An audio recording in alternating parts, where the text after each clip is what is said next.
after they put it out there, next thing you know, smoke started coming out of the grandstands. They started fighting that. So we were up in the grandstands. I was taking pictures. Guys were fighting the fire, and it was really smoky. And then they evacuated everybody out because it just was everywhere. So we ran down the stands, and me and three other chiefs were in the middle of the race course. Like we ran across through the mud. It was like 2 feet deep because of all the rain.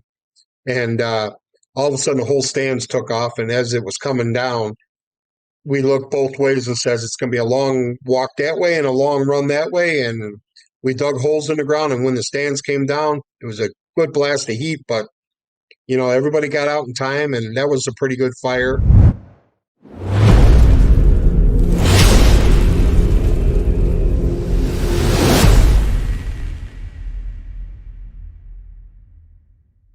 Hi, everybody. It's David Rhodes, and welcome to another episode of In the Books, Fire Engineering Books podcast. And I am joined with an old friend today from Chicagoland. It is Mr. Tim Olk.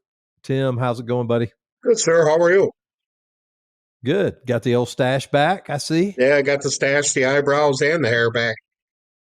Outstanding. Kind of matching today. I guess we got the memo. Yeah, So I'm kind of on a break right now, so I feel pretty good. Good.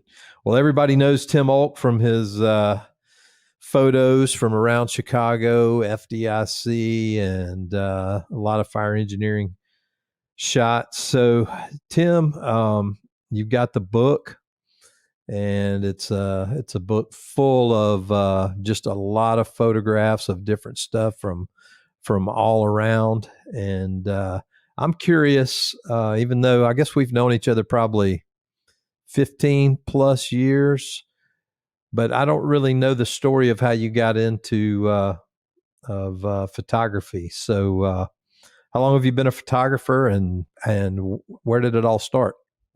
So I've been doing it a little bit over 40 years now.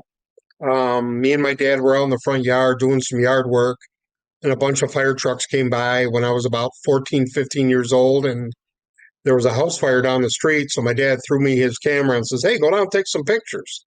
Went down, took some pictures, stayed there for a couple hours. It was a pretty good fire. They had fire coming out of a bunch of windows, and didn't really know anybody down there, so kind of stayed back. And after the fire was out, came home and gave the camera back to my dad, and he went and got the pictures developed, and it was so I got some pretty good pictures. So I drove by the firehouse their next work day and met a couple of guys that were working and gave them a set of the pictures, and it's just gone from there. So you were a natural right from the beginning? From the beginning, yeah. So at the fire, I actually met their assistant chief, Wayne Lecht, who was their fire investigator and assistant chief that day. And he's the one that answered the door when I went to the firehouse. And we kind of bonded from there, and told him I was going to photographer school in high school, taking a couple classes on it. And, pretty much from there, it's just grown. You remember what kind of camera it was? It was an old Olympus film camera. And, now all I use is Canons, but it was one of their old Olympus ones where you didn't even know if the pictures turned out till you got home and got the film developed. Yep. I remember those days. You used to have the old, around here, it was the Clark photo booths or the photo stops. You would drive up, your parents would hand off the rolls of film, and then like a week or two later, you would go back by and pick up the envelope. You couldn't wait to dig in. It's just crazy now with all the technology. It's like there's people with more pictures on their phone right now than we ever took in our entire lifetime with a camera back in the day. It's crazy. Oh, 100%. I mean, we had the photomat booths, and you knew if you got a thick package, they all turned out. If you got a real thin one, you knew not much turned out. Yep. And the negatives were always in there with them, so you could get reprints if you wanted to. Yeah.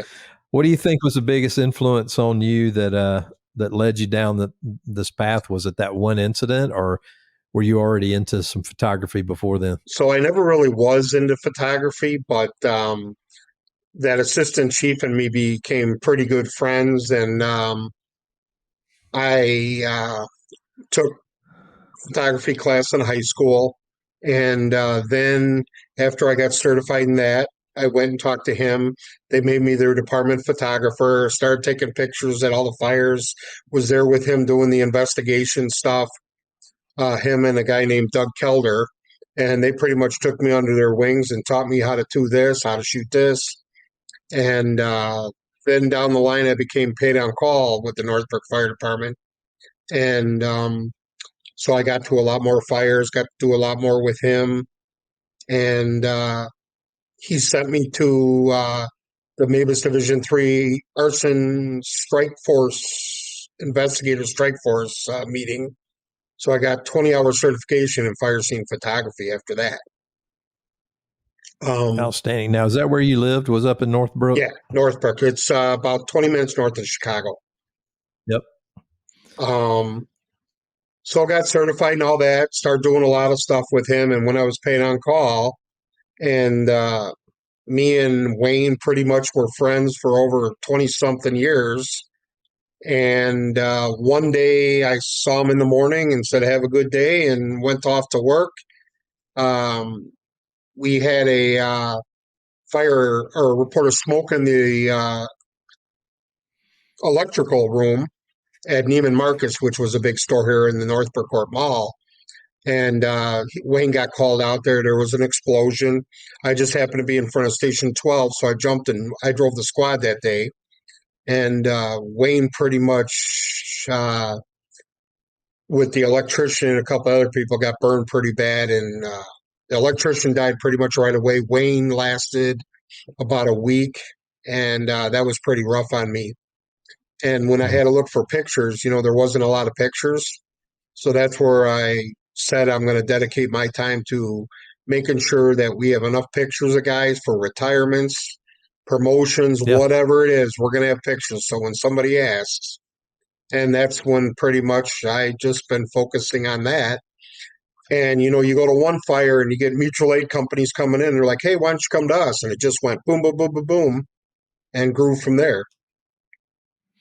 Now, I know you take thousands of shots for us at FDIC, but all the way back to those times, how do you keep that organized so that if somebody says, hey, you got pictures of so-and-so and you pull them up, did you have a system pre-computer and now you got a different system? That's like a asset management nightmare. Yeah, so everything pretty much now, the web page I have is kind of like a file where I put the galleries together, load it up, and I keep all the originals on a hard drives, which I got tons of hard drives. But pretty much you go on my webpage, that's because you can get original files off of that or whatever. And that's kind of my file system since 2006. Everything before that's in a shoebox. It's all negatives or multiple shoeboxes. Right. So I know I met you in Chicago when I was up there with Bobby Halton. I can't remember exactly what year that was. It seems like maybe we were going to UL or either we were just in town for a meeting. It may have been one of the studies they were doing. I don't even remember. But you picked us up at the airport. That was the standard, I think, when Mr. Halton was in town, and we went to eat. But I know you were really close with Bobby. So how did you guys meet? And tell us a little bit about that relationship. So I met him one year, and it was at FD or UL. We were doing live fire training. He would come up here, and I met him one year at UL at one of the classes, and we exchanged cards. And then I started sending him pictures, and from there it just blew. Every time he came into town, I would pick him up, no matter where he wanted to go, and just whatever he needed. If he needed a place to stay while he was on a holdover, the guys from O'Hare picked him up a couple of times from Squad 7 and let him just hang out there when he was on like a 6-hour, 7-hour layover or something. I brought him to Northbrook one time to have dinner, and he actually fell asleep in the recliner, and the battalion chief, Bob Brogan, let him just sleep there for as long as he wanted to sleep. He says, let him sleep. He's probably exhausted. Do you remember what year you guys met? It's been over 20 years, that I know. Yeah. Yeah. Um, and then I started just submitting a lot of pictures, and he saw what I did, and he sees how active I am. I mean, I go everywhere. It doesn't matter where it's at. If somebody Right. wants it, I'm there. And started submitting pictures, and the guys started using them for their books, their PowerPoints. And then he invited me to FDIC, and then I met a lot of other people.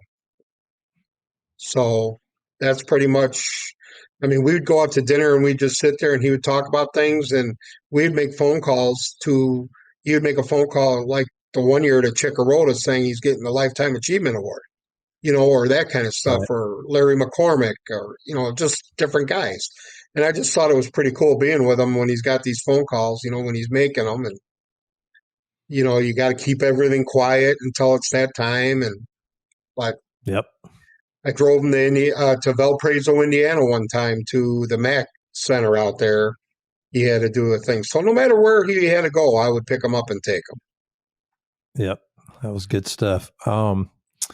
What have you been able to do this and make a living at it, or have you been like most fire service folks and this was a labor of love and you had a day job to go along with that? So I do have a day job. I work for a board up and restoration company, and we're still involved with the fire departments, but we're on all the Right. lists. When a fire comes in, if it's our turn, we go do the board up, secure the house, restoration, help the people out, and it's just grown to like a full time job. The photography is a labor of love. I mean, that's just Right. I don't charge for photos, but I mean, there's guys out there that says no, I want to pay for this, or I want a Right. copy of this, and they do that. But pretty much, it's always been a labor of love. And a lot of the stuff from the last 15 years I've done is like I get called to go to funerals to do line of duty deaths. I don't just show up. I mean, if I don't get called, I'm not showing up. It's if Mm-hmm. the families want me out there, and that's what I get a lot of people calling and saying, "Hey, the family would like you out there. They know who you are," or their son Mm-hmm. always followed you, or they've. I mean, I got 5,000 friends on Facebook, and I get so many mothers and wives that follow me just because of what I do, Yep. and when I do a few line of duty death, I give the pictures to the fire department and to the family at no charge, and they can do whatever they want with them. But they got young kids, and when they grow up, they could see what their dad did, and the impact their dad put on a lot of people. So are you on lists for the area fire departments up there? Do you scan and listen to see what's going on? How do you stay in touch with what's going on? So I get a calls from a lot of fire chiefs and a lot of dispatchers. I'm on all the dispatch apps. So like around here by us in Northbrook, we use a thing called the G2. So uh, when they're toning out in the station a fire call, I'm getting the page right now. So I'm getting it as Gotcha. they're getting it. But since I don't have to get in my gear, I can get out a lot faster. And if it comes in as a house fire, I start into it because you just never know nowadays the way these guys are putting fires out so fast. If I don't start into it Right. right away, it's out half the time. But still, I take it in and, I get a lot of the overhaul shots or after. Yep. Yep. So, Good stuff. Stepping out of the fire service for a minute, obviously I'm one of your friends there on social media, so I saw that you had some connection to one of the American Idol finalists. What's the story? What's the connection with that? And who so, was that? it was The Voice, not American Oh, Idol. The It was The Voice. Voice. Okay. Gotcha. So a person that I met a while back, her name is Karen Waldrop. She's from Nashville. She's a country singer. And I started following her when she first started coming out. And we made a connection on Facebook and stuff. I would share all her new videos she put out and all her songs and all her posts. And then a lot of other people started jumping on board. And we've just stayed in touch. And during some of my treatments, she sent me a couple songs that she did that I would listen to when I'm doing my treatments or something that just relaxed me or it just made me, She would always check to make sure her and her assistant Bonnie would just make sure that everything's good. And um, I just got a whole like 10 pictures that are autographed from The Voice of her at the different things she did. That's But awesome. and I That's just awesome. shared it, and a lot of people caught on, and a lot of people during The Voice, when I put it out, they voted for her, and she got number 5, I think it was. She came in fifth Yeah, out of I all think the. so. So we still, when she Yep. comes here, I go to all her concerts, and there's even been a time where I was like her roadie, and I helped set up all her stuff on stage before she That's got big. awesome. Now she's going to have a lot of people doing that. So you're a fan of hers while she's competing in one of the biggest publicized music competitions there are, and at the same time she's a fan of yours because of what you're going through. You want to, for those that don't know, obviously you're talking about your cancer treatments, and you've been pretty public with what's going on there. So if you want to talk about that a little bit, that'd be good to let everybody know exactly what you've had going on. So a little background story. My dad died of pancreatic colon and spleen when he was 61, and I'm 57. So one day I wasn't feeling good, went into the ER and found out I was dehydrated. So they ran my urine sample, and it came back that there was something going on in there. And the doctor's like, because of your dad, let's send you to a urologist. So they sent me a urologist, and he goes, I want to do a CT. They did a CT and found out that I had bladder cancer. And you could plainly see it right there on the screen. It looked like a little cauliflower grape. Um, Mm-hmm. and then he says, well, I want to do an MRI too. And then they found out that I also have prostate cancer at the same. So the prostate's a pretty slow thing. So they really haven't been doing much with that. I've had 2 surgeries and it keeps growing back in the bladder. So I'm kind of on a break right now till September 16th, where they're going to put a camera in me to see what our next steps are. And then I'm going to start round 4. But I've been pretty, letting people know and on Facebook and stuff because, there's a lot of my friends that have it right now. And, it's a hard thing to go through when you're by yourself and you don't have Right. anybody to be there.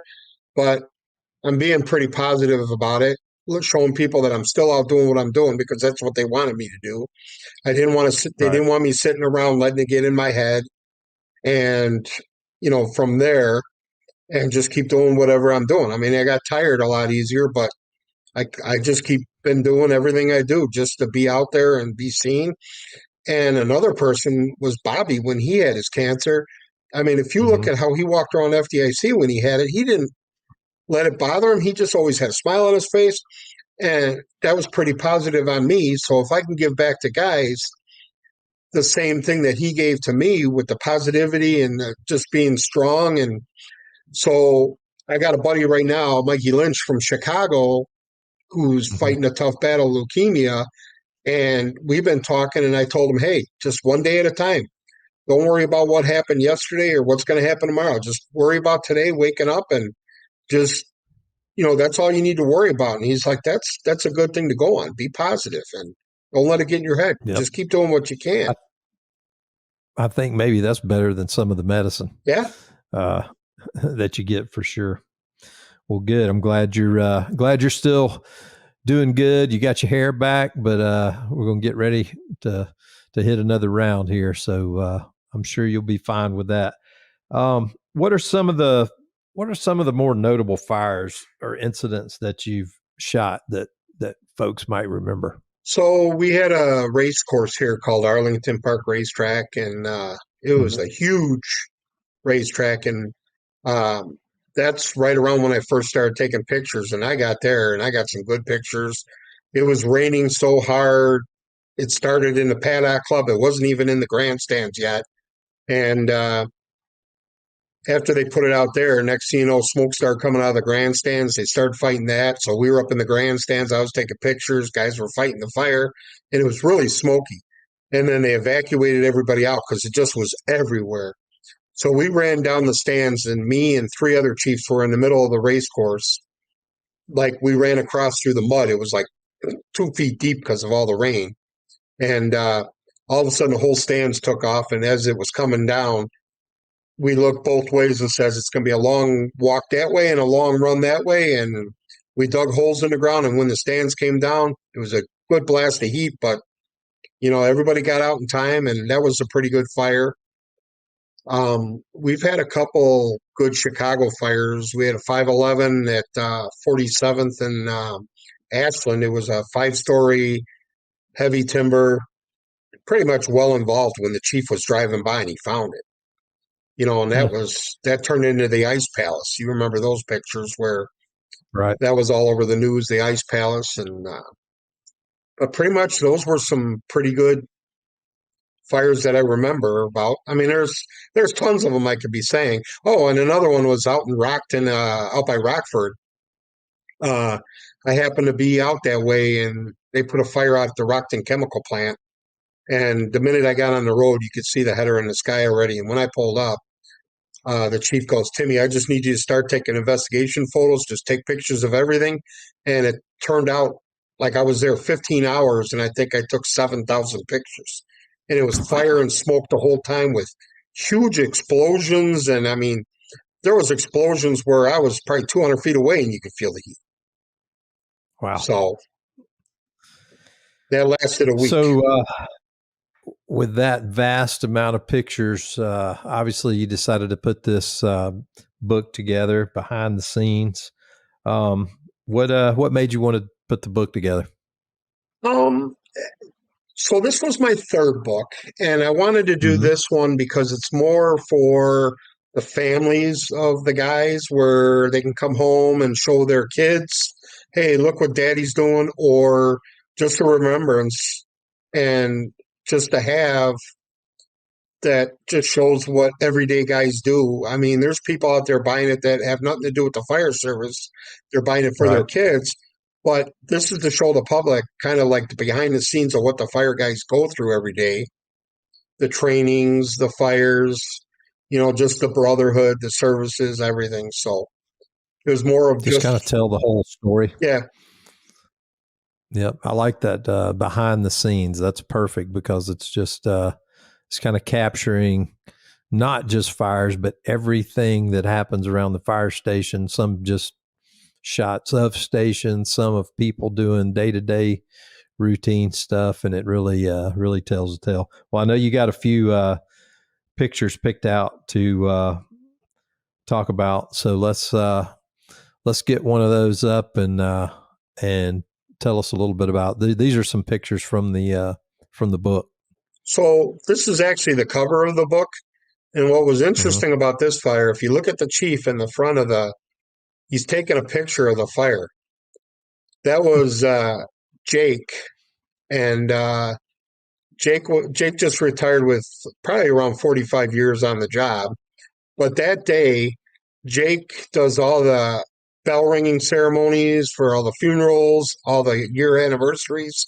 Me and him went to a anniversary, and it was canceled due to the rain. So we were on our way back, and when I pulled up first at this fire. There was just a little smoke coming out. This was an auto parts building. It was full of auto parts. And there was just a little smoke coming out the front door. And the minute they opened it up, but everybody asked, why is the chief taking pictures? He wasn't working, but he was in his uniform because we went to the bell ringing ceremony. Gotcha. And that's just kind of a interesting, and you could see he went defensive and pretty fast. That whole building ended up coming down, but that's pretty much. A picture of a guy taking a picture of a nice job. That is pretty good. That's pretty symbolic there. But everybody asked me, why is the chief taking pictures? Oh, yeah. Well, Jake was that why way. he is in his gear. Yeah. Jake, oh, yeah. Jake. Well, that's one thing I'm sure you run into all the time is like, when we're looking at cover shots or stuff for the magazine, it's like, gosh, you examine everything as much as you can because it's going to be picked apart by everybody out there. And I remember years ago, I mean, this was probably 20 plus years ago when I forget, Bill Manning had run a picture on the cover of Fire Engineering. He just took so much heat over whatever it was. The guy didn't have his mask on right, or he didn't have gloves on, whatever it was. And he just got so fed up about getting all those complaints that he ran a totally white blank cover. And he said, the perfect fire scene. On the cover, you'll see this is the perfect fire scene. And it was a picture of nothing, because there is no such thing as a perfect fire scene. So, yeah, I'm sure you've heard plenty over the years from different shots you've posted or had printed. What's the next one? Oh, look at that guy. Okay, so That's a cast of characters right there. Was that this year or last year? This was this year. The reason why I put that picture in there is because every one of you guys in that picture have just been supportive for me over the years since I've met you. Diane has just been there with whatever I need, and she calls me the minute she needs a picture because she knows I'll have it. But every one of these guys in this picture have just been outstanding. Like this year, especially with me having the cancer, everybody was watching out for me, making sure I didn't overdo it, making sure I had water. Yep. But everybody in that picture is just a class act in that picture. Yep. So that's Diane Rothschild, that's Jacob Spence, me in the middle, Scott Isaacs from IFD, and then Brent Hollander, who runs the hands-on training. And the photo bomb guy there was not part of the staff. Yeah. I think that's just a passerby coming through there. And that was FDIC back in April of this year. Cool. All right. What's the next? Oh, yeah. So this is when I first met Chief Tracy. Bobby, I picked Bobby up, and we were doing high-rise fires where they were bringing the fans out and using fans to show how you can, positive pressure. You could, wasn't it the wind-driven fire too? Yeah, all the wind-driven fires. Yeah. And I first met him, and Chief Tracy was there with a couple other guys from New York, and but I mean, you look at Bobby there. That's a young picture there. But, and it's also Bobby with 30 or 40 more pounds than we're used to seeing him with. So that was pre him getting really sick. So almost like Elvis. Yeah. But like I said, that was first time I met Chief Tracy, and we've been friends ever since. So. Yep. And he's still doing it, still teaching, just had the high rise book come out last year with Jack Murphy, and still teaching. And, he's one of those guys, we'll publish something and I'll get a text or whatever, and he'll be like, oh, great article on this, great editorial on that. So he's paying attention and just still super, super involved. Yeah. And, but yeah, what a great picture. Two iconic fellas right there. All right. What's next? Oh yeah. Good old Afterparty. Yep. So this is after, we did one of the burns on, I think it was the 14th floor.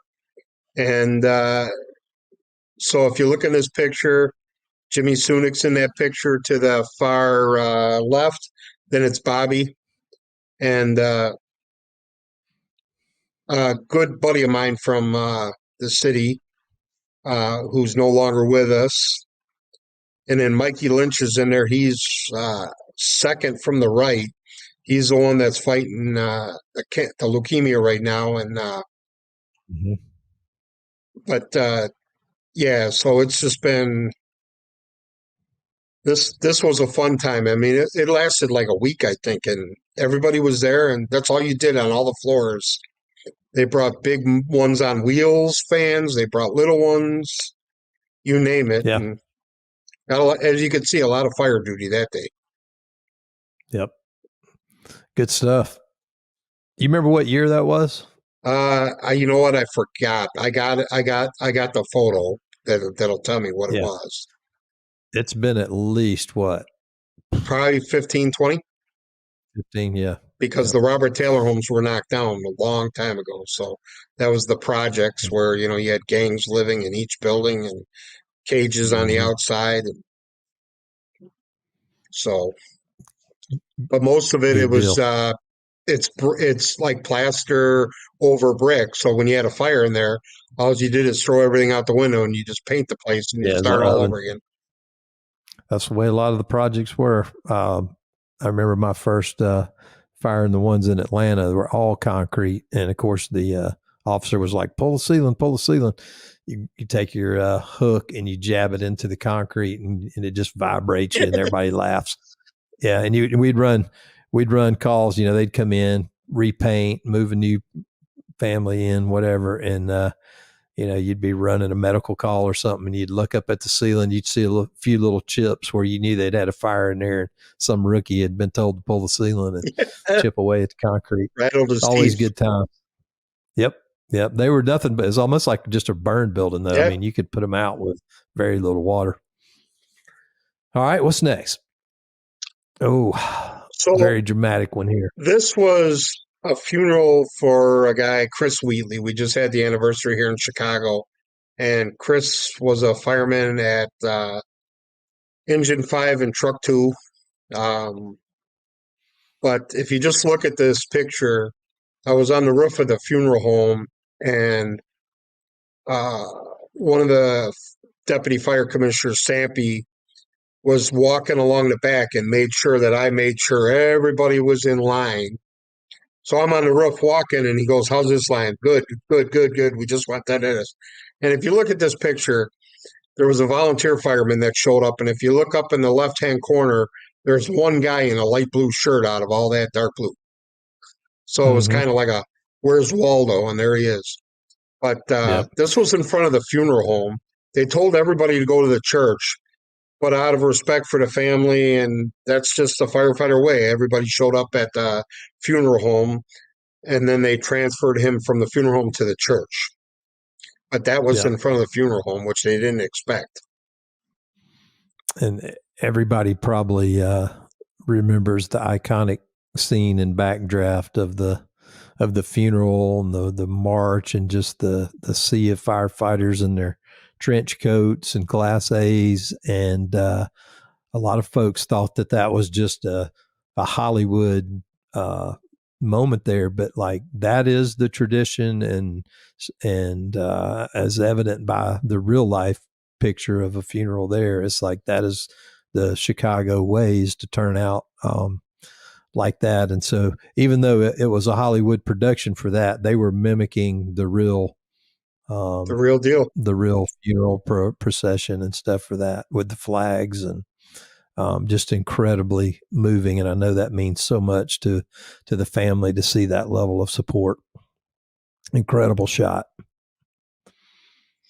All right.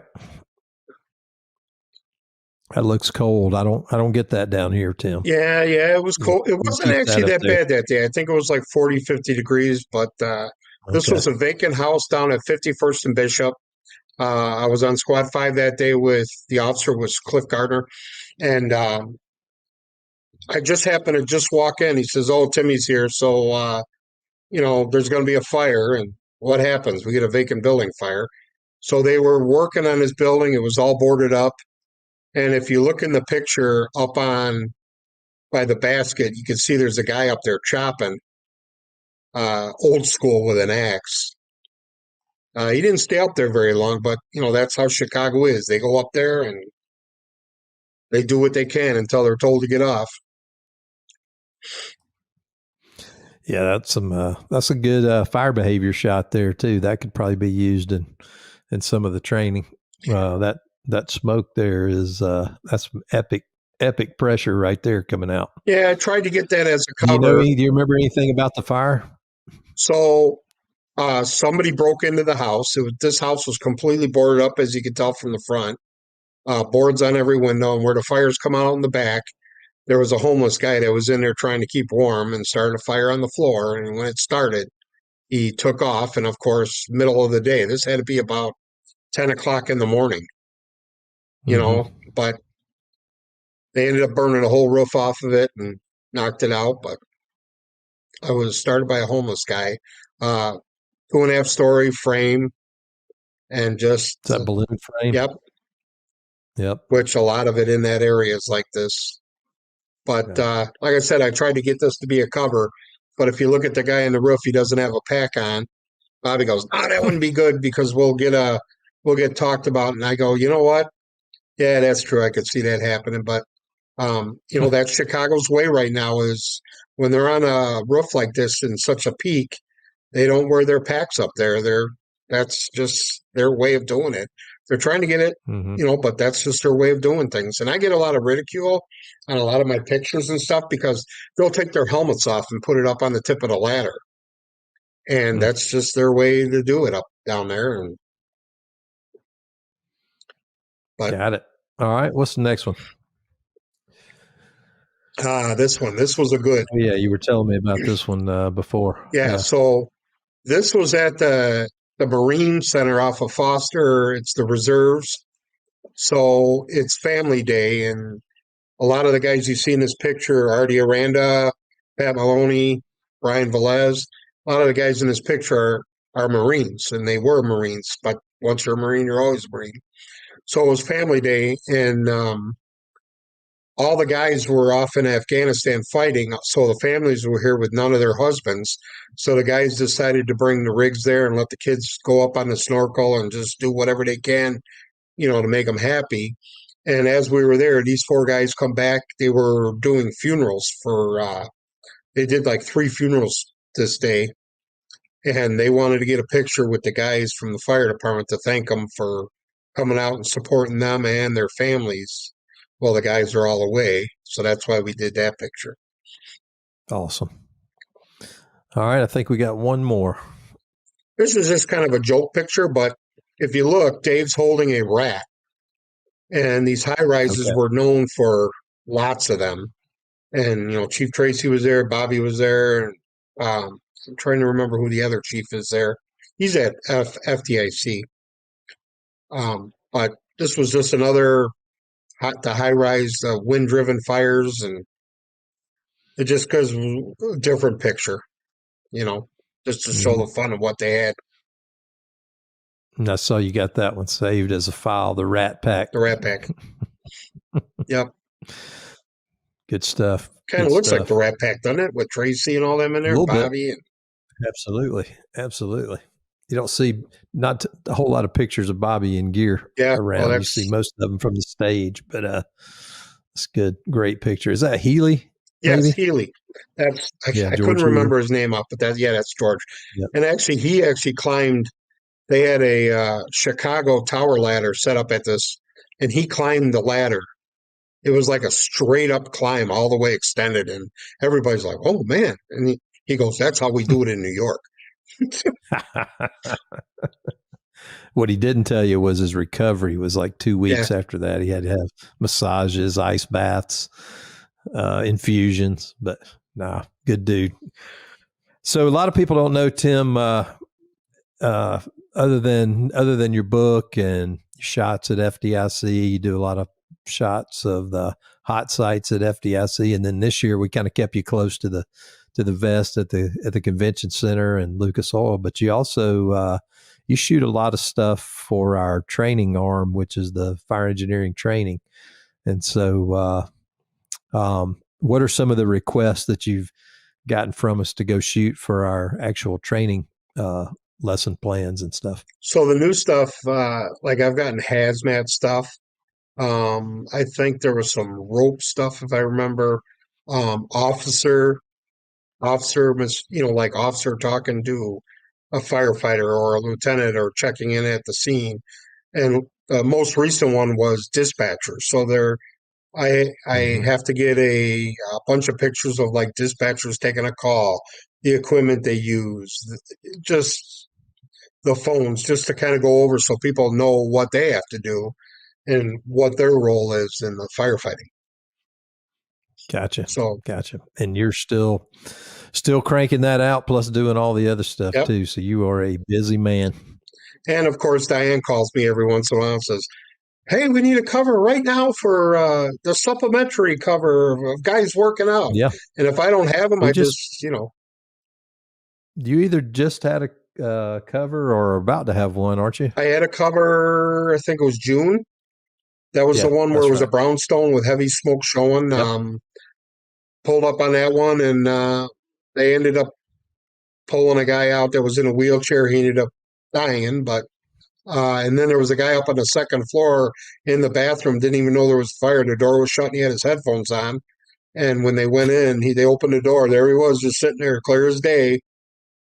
Like, what the hell are you guys doing in my house? But that's part of the thing. You find people in weird places. Yep. It's incredible. And so how long, once again, how long have you been shooting? A little bit over 40 40 something years. 40 years. I'm 58. Incredible, Tim. Well, I appreciate you taking the time to tell us a little bit about you and how you got into this. And the book Behind the Scenes is available at Fire Engineering Books. And you got any projects lined up in the next short period that you're headed to, or just normal operating time? Normal operating time, but I'm just every day I'm putting stuff together. I got a couple of requests from guys that are doing PowerPoints or books, and I got to look for pictures there. But every day pretty much somebody's asking me, "Do you got a picture of this, or you got this?" I'm writing a book on this, and they send me the requests, and I try to fill them as best as I can. Well, good deal. Well, we wish you the best with your continued progress against the Big C and your treatments coming up. I know you'll do well, and anything you need, you just let us know. And I know the entire fire service has got your back on that, and we'll be monitoring your progress and making sure you're healthy for the next FDIC. Get that energy level up. Hopefully, you'll keep the mustache this time. Yeah, you're a little spooky looking when I saw you the last time there, Tim. I will. No mustache, no eyebrows, and no hair. No, nothing. Yeah, and I couldn't get away without you at least saying it one time, but could you give us one? The Bears. The Bears. Yeah. I mean, central casting right there, That's ladies right. and gentlemen. Central casting. All right, folks, it's Behind the Scenes, and you can get it at Fire Engineering Books. You can visit them at fireengineering.com. Tim, when he's out and about, he carries some copies with him. He'd be glad to sign them for you and get them to you. An incredible book, just a good tribute to the men and women of the fire service. And Tim, we really appreciate everything you do, buddy. Thank you, sir. All right, for Fire Engineering Books, I'm David Rhodes, and this one is in the books.